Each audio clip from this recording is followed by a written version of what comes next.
Puji Tuhan, kita bersyukur karena Allah yang kita sembah adalah Allah yang luar biasa. Dia selalu ada di dalam setiap musim kehidupan kita, dan kita percaya bahwa melalui renungan pada pagi hari ini kita akan diperlengkapi lebih lagi sebagai warga kerajaan sorga. Sabtu lalu kita telah belajar tentang hal yang tidak boleh dilakukan saat berdoa. Dan pada pagi hari ini kita akan belajar hal yang harus dilakukan ketika berdoa. Tentu sahabat RCK masih mengingat bahwa Tuhan Yesus mengajarkan dua hal yang tidak boleh dilakukan ketika berdoa. Yang pertama adalah kita tidak boleh berdoa seperti orang munafik.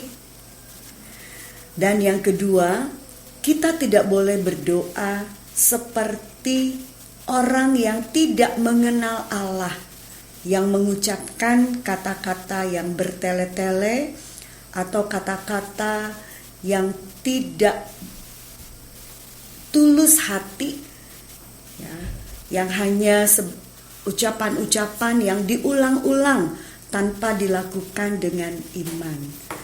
Nah, pagi hari ini kita melihat bahwa di dalam Matius pasal 6 ayat 6 dikatakan di sana, "Tetapi jika engkau berdoa, masuklah ke dalam kamarmu, tutuplah pintu dan berdoalah kepada Bapamu yang ada di tempat tersembunyi. Maka Bapamu yang melihat yang tersembunyi akan membalasnya kepadamu." Melalui ayat 6 ini, Tuhan Yesus mengajarkan bahwa doa bukan sekedar meminta atau menyampaikan keinginan-keinginan kita, menyampaikan kebutuhan-kebutuhan kita kepada Tuhan. Tetapi di dalam ayat 6 ini Tuhan mengajarkan kepada kita bahwa doa itu adalah relasional. Doa relasional ini artinya membangun hubungan atau relasi. Doa yang kita naikkan adalah untuk membangun relasi atau hubungan. Hubungan atau relasi yang dibangun ini adalah hubungan yang telah dipulihkan melalui salib Kristus. Bukankah pada awalnya ketika Adam dan Hawa jatuh ke dalam dosa, maka kita dapati hubungan antara Allah dan manusia itu menjadi rusak, bahkan menjadi putus, menjadi hancur karena dosa. Manusia tidak mampu untuk mencapai Allah. Dengan korban-korban yang disampaikan kepada Tuhan pun, yang dipersembahkan, itu tidak cukup untuk memulihkan hubungan manusia yang telah hancur, yang telah putus oleh dosa. Bahkan kebaikan-kebaikan, pengorbanan-pengorbanan yang dilakukan oleh manusia itu tidak cukup membangun sebuah jembatan hubungan antara Allah dengan manusia. Tetapi kita bersyukur kepada Tuhan.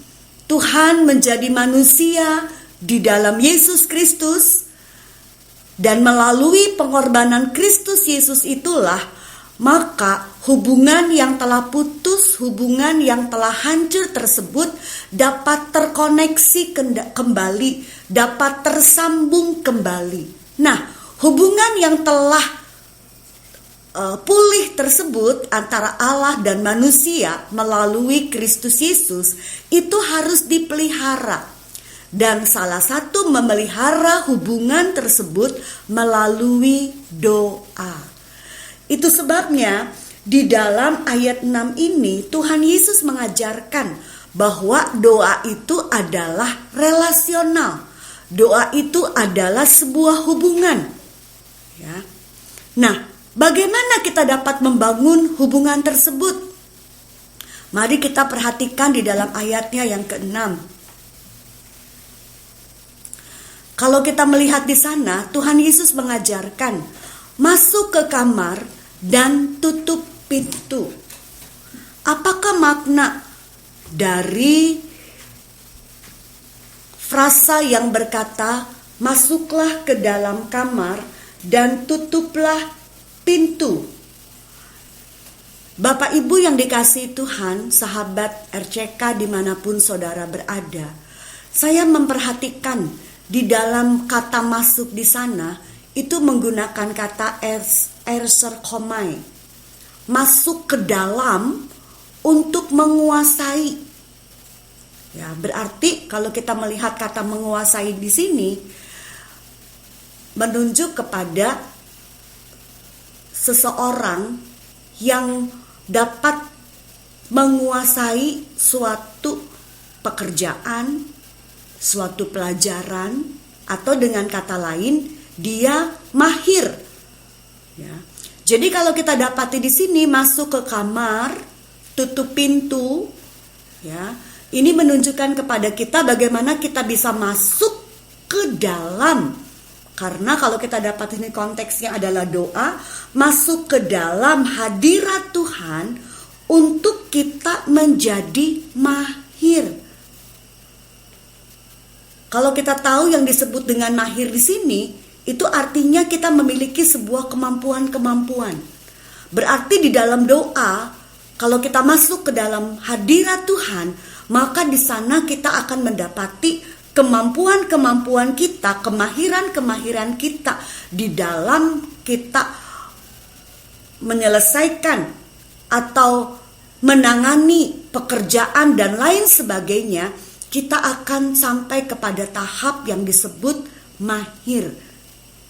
Nah, dan kalau saya dapati di sini bahwa kemahiran kita dalam suatu bidang kehidupan atau dalam setiap jabatan yang sudah Tuhan berikan kepada kita. Apakah sahabat RCK seorang pelajar yang tentu harus mahir dalam menangani setiap pelajaran-pelajaran, atau sebagai seorang istri, sebagai ibu rumah tangga perlu kemahiran di dalam menjadi istri dan menjadi ibu rumah tangga, sebagai kepala keluarga juga butuh kemahiran. Sebagai saudara yang menjabat sebuah jabatan dalam sebuah organisasi, dalam pekerjaan, butuh kemahiran. Dan ternyata kemahiran ini didapati ketika seseorang itu dapat membangun sebuah relasi dengan Tuhan. Nah, berarti saudara yang dikasihi Tuhan, kalau kita dapati ini, membangun relasi, membangun hubungan dengan Tuhan, di mana hubungan tersebut adalah hubungan yang telah dipulihkan antara Allah dan manusia yang telah rusak karena dosa, itu harus dipelihara melalui doa. Nah, doa relasional seperti apa? Atau doa relasi dengan Allah seperti apa yang harus dibangun? Mari kita perhatikan di sana kata tameion di dalam untuk mewakili atau untuk kata kamar. Nah, kalau saya melihat kata tameion itu merupakan kata yang memberikan arti kepada kita sebuah tempat yang privasi, sebuah tempat yang rahasia, sebuah tempat yang untuk melakukan hal-hal yang semakin akrab atau semakin intim. Bahkan kalau saya lihat di sana adalah tempat untuk melangsungkan masa-masa pensiun. Ya, mungkin Bapak Ibu memahami tentang arti kata pensiun ini. Seseorang sudah selesai dari berbagai macam pekerjaan dan tinggal menikmati ya, hidup hari-hari hidupnya dengan jaminan penyediaan dari tempat di mana dia bekerja. Nah, sesuatu yang sangat indah bukan? Membangun hubungan dengan Tuhan untuk kita dibuat semakin menjadi mahir itu ke dalam 3 hal. Kalau saya perhatikan di sana, yang pertama adalah membangun hubungan pribadi. Karena tempat ini adalah tempat privasi, tempat pribadi.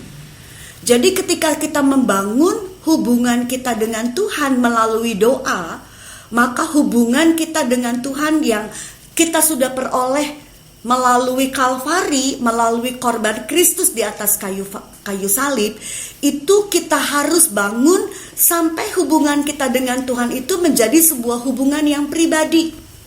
Ya. Nah, yang disebut dengan pribadi di sini adalah keadaan seseorang yang menunjuk kepada keseluruhan sifat dari watak seseorang.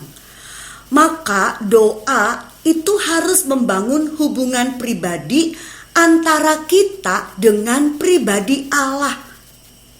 Nah, di dalam doa tersebut terjadi sebuah pertemuan yang akan menghasilkan pengenalan antara kita dengan Allah. Berarti ketika kita membangun doa, membangun hubungan pribadi kita dengan Tuhan, kita akan semakin mengenal sifat-sifat Tuhan. Dan Tuhan pun mengenal siapa kita, mengenal sifat-sifat kita, mengenal watak dan karakter kita. Sahabat RCK, tidak disangsikan bahwa Tuhan itu mengenal karakter kita, mengenal pribadi kita, mengenal sifat-sifat kita. Mari kita lihat bukti bahwa Dia adalah Allah yang tidak perlu disangsikan mengenal siapakah kita. Kalau kita melihat sebuah ayat di dalam Yeremia pasal 1 ayat 5, mari saudara perhatikan, dikatakan di sana, sebelum aku membentuk engkau dalam rahim ibumu, aku telah mengenal engkau. Dan sebelum engkau keluar dari kandungan, aku telah menguduskan engkau. Aku telah menetapkan engkau menjadi nabi bagi bangsa-bangsa. Ini adalah perkataan yang Tuhan sampaikan kepada Yeremia. Kalau kita memperhatikan di sana, Tuhan mengenal Yeremia sebelum Yeremia keluar dari kandungan ibunya. Bahkan sebelum Yeremia terbentuk di dalam rahim ibunya, Tuhan sudah mengenal Yeremia. Bahkan Tuhan telah menetapkan masa depan Yeremia, yaitu menjadi seorang nabi. Jadi, sahabat RCK dimanapun saudara berada, cita-cita kita, masa depan kita telah ditetapkan oleh Tuhan. Dan dikatakan di dalam ayat ini bahwa sebelum aku membentuk engkau dalam rahim ibumu, artinya sebelum kita ada di dalam rahim ibu kita, sebelum kita dikandung oleh ibu kita dan keluar dari kandungan ibu kita, dikatakan di sana Tuhan mengenal siapa kita. Tuhan mengenal pribadi kita. Tuhan mengenal sifat kita. Tuhan mengenal karakter kita.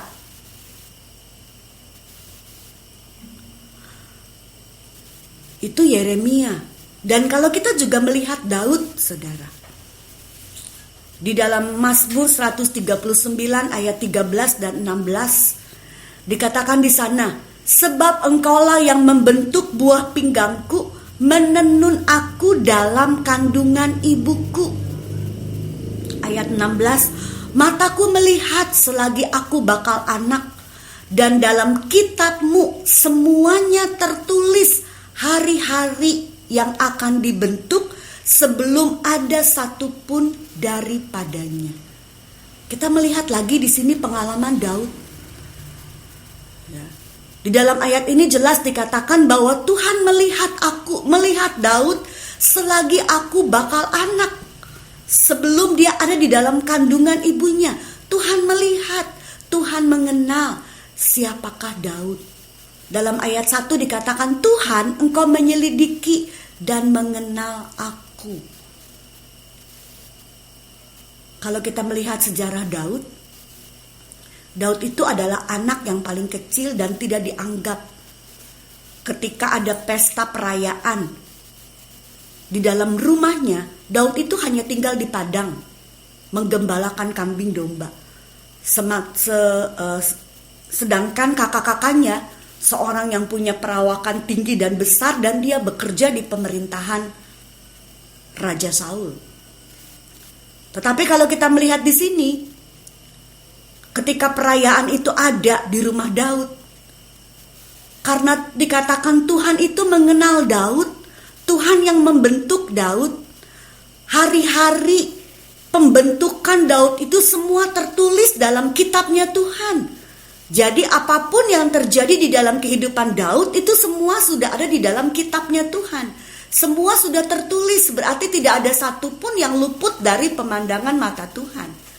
Sehingga walaupun manusia melupakan Daud, Daud tidak diundang ke dalam perayaan pesta ibadah melaksanakan korban bagi Tuhan, karena seorang nabi datang ke rumah ayah Daud, ke rumah Isai. Daud dilupakan. Tetapi kalau kita dapati di sana dikatakan perayaan ini tidak akan dimulai. Korban persembahan atau ibadah ini tidak akan dimulai sebelum Daud yang ada di padang penggembalaan sedang menggembalakan kambing domba itu hadir di dalam ibadah perayaan tersebut.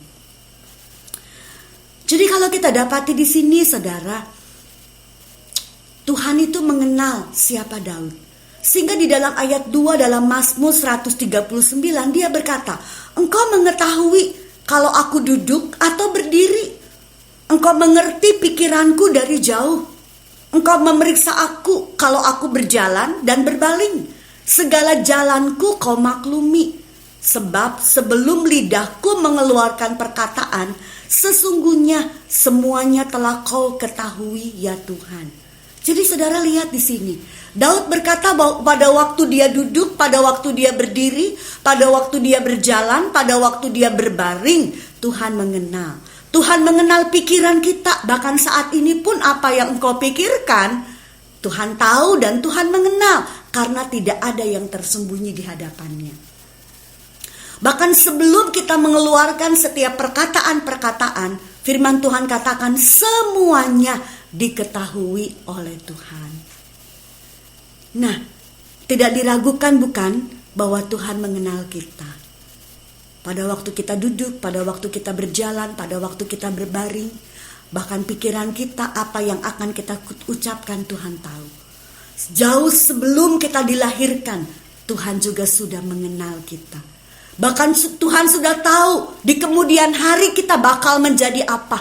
Semuanya sudah ada di dalam rancangan Tuhan.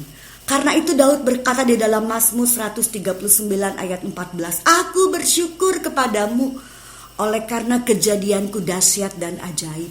Ajaib apa yang kau buat dan jiwaku benar-benar menyadarinya." Jadi sahabat RCK, kita dapati di sini betapa Tuhan mengenal pribadi kita. Namun, apakah kita mengenal siapakah Tuhan? Apakah kita mengenal pribadi Tuhan? Itu sebabnya di dalam Matius 6 ayat 6 ini, Tuhan mengajarkan kepada kita dan memberi kepada kita sebuah jalan bagaimana caranya agar kita dapat mengenal pribadi Tuhan, yaitu dengan membangun sebuah hubungan melalui doa. Dan hubungan yang kita bangun yang pertama ini adalah hubungan pribadi. Sebagai contoh, bagaimana Tuhan itu memperkenalkan sifatnya kepada kepada kita di dalam doa, yaitu contohnya kepada Abraham. Ya, di dalam Kejadian pasal 17 ayat 1 dan 3, kalau kita dapat di sana, Tuhan itu memperkenalkan siapa dirinya kepada Abraham. Saya akan membaca dalam kitab Kejadian pasal 17 ayat 3. Ketika Abraham membangun sebuah hubungan pribadi dengan Tuhan, di sana kita mendapati bagaimana bukan hanya Tuhan yang mengenal siapakah Abraham, tetapi ternyata Tuhan pun memperkenalkan dirinya kepada Abraham. Dikatakan di sana di dalam ayatnya yang pertama, ketika Abraham berumur 99 tahun, Maka Tuhan menampakkan diri kepada Abram dan berfirman kepadanya, "Akulah Allah yang Maha Kuasa. Hiduplah di hadapanku dengan tidak bercela. Aku akan mengadakan perjanjian antara aku dan engkau, dan aku akan membuat engkau sangat banyak." Lalu sujudlah Abram, dan Allah berfirman kepadanya. Sahabat RCK, kita melihat di sini ketika Abram membangun hubungan dengan Tuhan, dia membangun sebuah hubungan pribadi karena dibuktikan di dalam ayat ini Allah memperkenalkan sifatnya, yaitu dikatakan di sana bahwa akulah Allah yang Maha Kuasa. Salah satu sifat Allah yang unik adalah Allah yang Maha Kuasa atau omnipoten, Allah yang mampu, Allah yang luar biasa. Pada waktu itu Abraham dalam keadaan umur yang sudah 99 tahun dan dia merindukan seorang anak, usia yang sudah tidak mungkin lagi untuk menurunkan keturunan. Bahkan Sarai pun sudah sangat tua, sudah menopause. Tetapi Abram membangun sebuah hubungan dengan Tuhan, yaitu hubungan yang sangat pribadi dengan Tuhan. Dan di sanalah Allah memperkenalkan dirinya sebagai Allah yang Maha Kuasa. Dan apa yang terjadi, saudara? Kemahakuasaan dari sifat Allah ini bukan hal yang hanya diketahui oleh Abram, tetapi dia mengenal. Karena mengenal itu berarti mengalami sendiri. Abram mengalami sendiri bahwa dia adalah Allah yang bahwa Allah adalah Allah yang Maha Kuasa. Terbukti bahwa Sarai yang sudah menopause, yang tidak mungkin lagi bisa menurunkan keturunan, di usia kakek nenek, maka lahirlah Ishak. Nah, sahabat RCK, kita lihat di sini. Kebutuhan Abram seorang keturunan terpenuhi, dijawab oleh Tuhan. Tetapi itu didahului dulu dengan pengenalan akan sifat-sifat Allah. Seringkali kita berdoa, Tuhan, aku ingin punya masa depan yang baik. Tuhan, aku ingin kuliah di A, B, dan C. Tuhan, aku ingin punya jabatan. Tuhan, aku pingin ini, pingin ini, pingin ini. Saudara, Tuhan dikatakan di dalam Matius pasalnya yang ke-6 itu, kalau kita dapati, di sana jelas dikatakan bahwa Tuhan itu tahu apa yang kita butuhkan. Di dalam ayatnya yang ke pasal 6, kalau kita melihat di dalam ayatnya, ayatnya yang ke-8 dikatakan di sana, Bapamu mengetahui apa yang engkau perlukan sebelum kamu minta kepadanya. Jadi Bapa kita di sorga tuh tahu apa kebutuhan kita. Sebelum kita minta, dia sudah tahu karena dia mengenal kita. Sebelum kita ada di dalam rahim ibu kita, dia sudah tahu siapa kita. Semua tertulis dalam kitab kita, dalam catatannya Tuhan. Jadi dia tahu kebutuhan kita sebelum kita minta. Makanya di dalam pasal 6 ayat 6 ini Tuhan Yesus menjelaskan, doa yang harus kita naikkan kepada Tuhan itu bukan hanya berisi berbagai macam kebutuhan kita. Kita perlu makan, kita perlu pakaian, kita perlu jabatan, kita perlu masa depan. Bukan cuma itu yang Tuhan Yesus inginkan. Tuhan katakan di sini bahwa kita harus membangun sebuah kehidupan doa yang membangun hubungan pribadi, saudara. Di mana kita bisa mengenal pribadi Allah. Nah, saudara sudah melihat dan sudah saya jelaskan tadi bahwa ketika Abram mengenal Allah yang Maha Kuasa, maka kemahakuasaan itu menjadi pengalaman Abraham. Apa yang tidak mungkin itu menjadi mungkin bagi Abraham. Dia tidak mungkin bisa punya anak, saudara. Dan kalau kita melihat di dalam para medis, ya, para teolog ketika melihat kondisi Abram dan Sarah pada waktu itu, benar-benar sudah tidak memungkinkan lagi memiliki seorang anak. Tetapi karena Allah telah memperkenalkan dirinya sebagai Allah yang maha kuasa, dan Abram percaya kepada Allah yang maha kuasa, maka apa yang tidak mungkin itu menjadi mungkin bagi Abraham.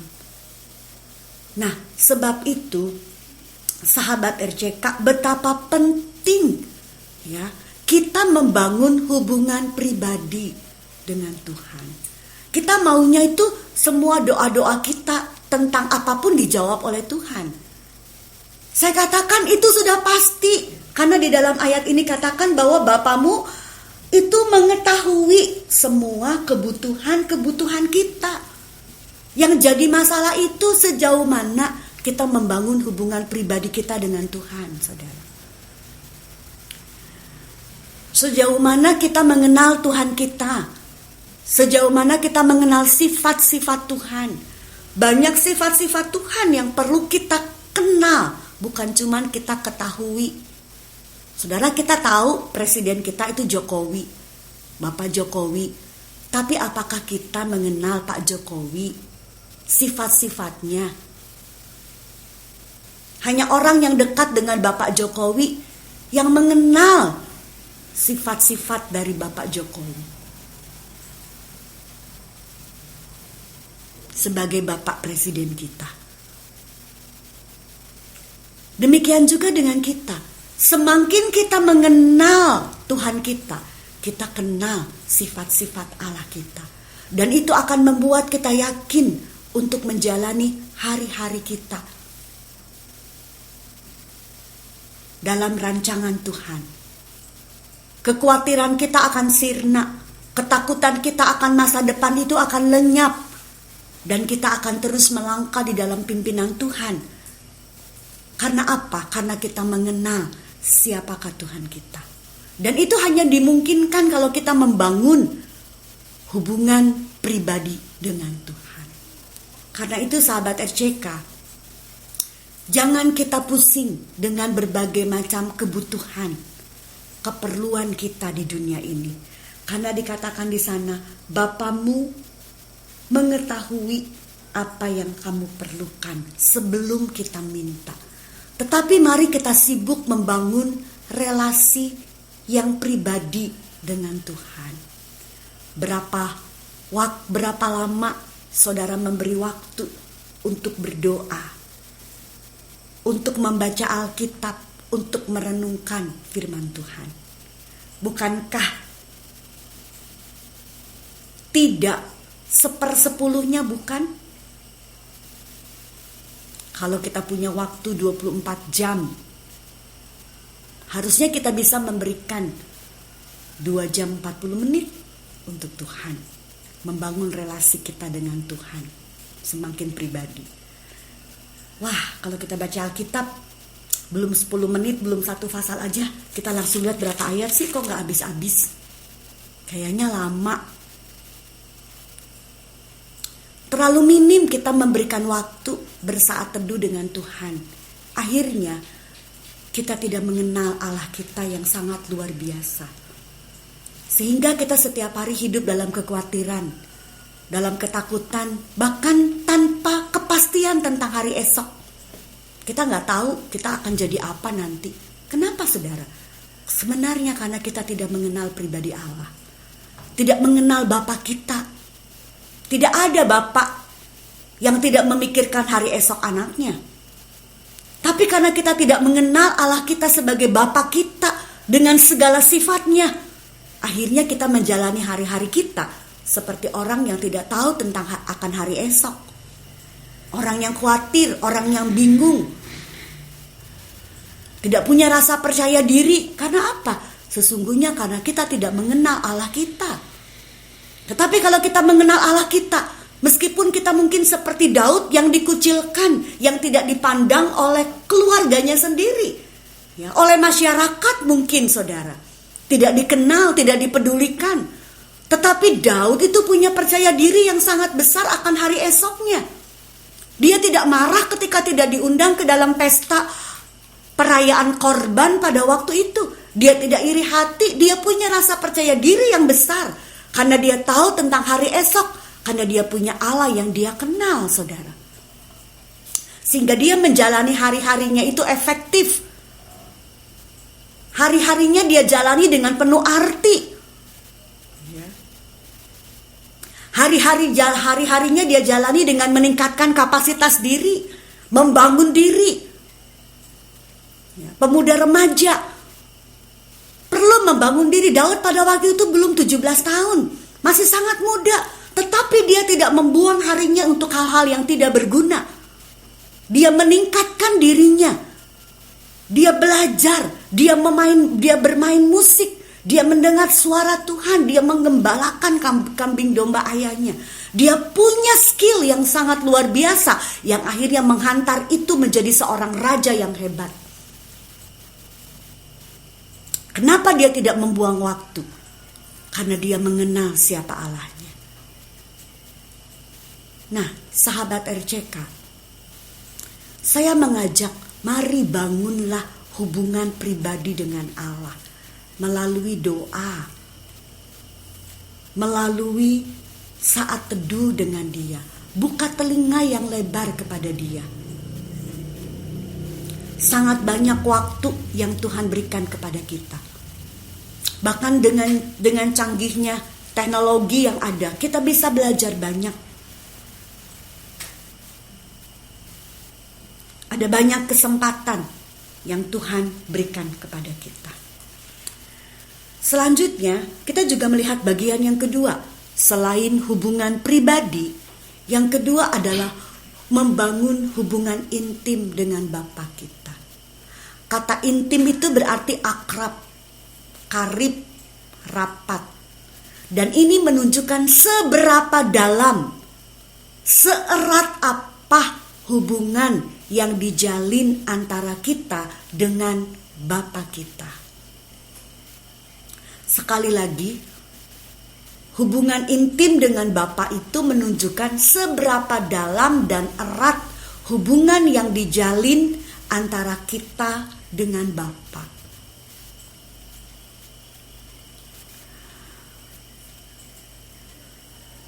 Dan keintiman ini adalah hasil dari pengalaman bersama antara kita dengan Bapa kita. Hasil dari saling menghormati. Bukankah Tuhan menghormati kita sehingga Dia tidak pernah memaksa? Free will, hak kebebasan kita, kehendak bebas kita, kita bisa memakainya. Tuhan tidak memaksa dan tidak menjadi diktator dalam hidup kita. Keintiman juga adalah hasil dari kepercayaan, penerimaan satu dengan yang lain. Sejauh mana kita mempercayai Tuhan kita, sejauh mana kita mau menerima Allah kita di dalam Yesus Kristus dengan kehendaknya, dengan sifat-sifatnya, dengan hukum-hukumnya, dengan aturan-aturannya. Tidak mungkin terjadi keintiman kalau kita tidak punya pengalaman bersama Tuhan. Kalau kita tidak menghormati Dia, kalau kita tidak mempercayai Dia, tidak ada keintiman. Jadi keintiman dengan Tuhan ini terjadi ketika kita mempercayai dan menerima. Ya, jadi hubungan keintiman ini adalah hubungan yang dapat terjadi ketika ada kepercayaan dan penerimaan satu dengan yang lain. Jadi keintiman ini sesungguhnya merupakan sebuah konsep yang sangat menarik. Ya, karena di dalamnya itu akan ada saling bertukar perasaan dan emosi, kepercayaan, rasa hormat, pengertian, dan penerimaan di dalamnya. Nah, ketika kita membangun hubungan intim ini dengan Tuhan, kita akan mengalami hal-hal seperti itu. Di dalam Alkitab contohnya, misalnya Musa, saudara. Ketika Musa berbicara dengan Tuhan, Tuhan hadir kepada Musa dengan semak belukar yang terbakar tetapi tidak hangus. Itu sebuah pengalaman yang intim antara Musa dengan Tuhan. Tuhan berbicara secara pribadi dan Tuhan menyatakan sifat-sifatnya, keagungan dan kebesarannya kepada Musa. Tuhan mengenal Musa. Pada waktu itu Musa seorang yang sedang menggembalakan domba, kambing domba peliharaan Yitro. Dulunya dia seorang ahli waris di kerajaan Firaun. Tetapi kalau kita dapati di sini Musa pergi meninggalkan istana. Dia menjadi miskin, menjadi seorang gembala, bekerja di mertuanya yaitu Yitro. Dan Tuhan mengenal Musa di sana. Tuhan memperkenalkan kebesarannya. Ada semak yang terbakar oleh api tetapi tidak hangus. Sesuatu yang mustahil, sesuatu kebesaran Tuhan dinyatakan kepada Musa pada waktu itu. Dan di sanalah ada dialog yang begitu intim. Tuhan mempercayai Musa. Padahal dikatakan di sana kalau kita dapati ketika Tuhan memanggil Musa, Musa sempat berkata, "Aku seorang yang tidak pandai berbicara." Tapi kita lihat, Tuhan menerima Musa apa adanya. Musa punya kekurangan, Tuhan menerima Musa apa adanya. Saudara mungkin melihat, aduh terlalu banyak kekurangan kita. Tapi Tuhan itu menerima kita apa adanya. Tuhan menerima, Musa menerima Tuhan dengan keagungan dan kedahsyatannya. Ada penerimaan bukan satu dengan yang lain. Saudara tidak perlu takut tentang kekurangan saudara, tentang kelemahan saudara. Bahkan mungkin tentang kebobrokan saudara. Tuhan menerima saudara apa adanya. Karena itu bangun hubungan yang semakin intim dengan Dia. Bangun kedekatan kita dengan Dia. Karena ketika kita membangun keintiman kita dengan Tuhan, ada kepercayaan, ada penerimaan di dalamnya. Saudara, kita akan melihat ada banyak hal yang tidak mungkin. Itu kita menjadi mungkin di dalam kehidupan kita. Kita harus percaya bahwa Tuhan itu tahu yang terbaik untuk kita. Mungkin kita gak bisa menerima keadaan mama papa kita atau keluarga yang sedang kita hadapi saat ini. Saudara, kita harus percaya bahwa Tuhan tahu apa yang terbaik untuk kita. Mungkin kita melihat sekolah yang kita hadapi saat ini bukan sekolah yang menjadi harapan kita. Tapi kalau kita ada di situ, kita harus percaya bahwa Tuhan tahu yang terbaik untuk kita. Bahkan jika kita tidak memahami semua yang sedang kita hadapi, saudara harus yakin bahwa Tuhan tahu yang terbaik untuk kita. Kita juga harus menerima kehendaknya. Betapapun sulitnya untuk kita lakukan. Tapi kita harus menerima kehendaknya. Jadi ketika kita mencari hubungan kita dengan Tuhan dalam doa, dalam penyembahan, bahkan dalam pembacaan Alkitab, hati kita harus terbuka kepada Tuhan. Kita harus mengizinkan Dia hadir di dalam hidup kita. Jadi saudara, itulah yang dimaksud dengan hubungan intim. Dan keintiman sejati itu tidak terjadi begitu saja dalam waktu semalam, tidak. Dibutuhkan waktu, dibutuhkan usaha. Jadi perlu waktu yang kita invest. Ya, perlu usaha untuk kita membangun hubungan yang lebih akrab, hubungan yang lebih intim dengan Tuhan.